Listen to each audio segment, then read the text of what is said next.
Hey everyone, welcome back to my channel Scale Up. In this quick tutorial I will show you how you can get notification when you are logged out, and you can switch your account and then you can receive your previous account that you have added to Messenger, or like you can log out to that account. And let's get started.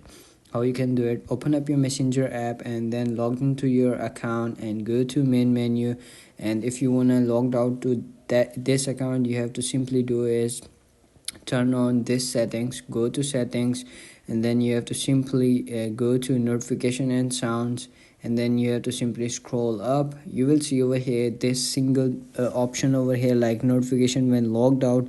It's mean keep receiving notification from that account that you have previously using, or that account you are currently used, or if you want to switch it up. So whenever you using another account, this account will be notified when you get any notification or like any message if you have logged out your account. And to do this, you have to simply click on that toggle to turn this into blue color, and that's it. That's how you can get notification when you are logged out and switch it to another account. If you found this video helpful, don't forget to like my video, subscribe my channel Scale Up, and also drop me a comment for more tips and tricks videos. Thanks for watching. See you in the next video. Have a nice day. Bye bye.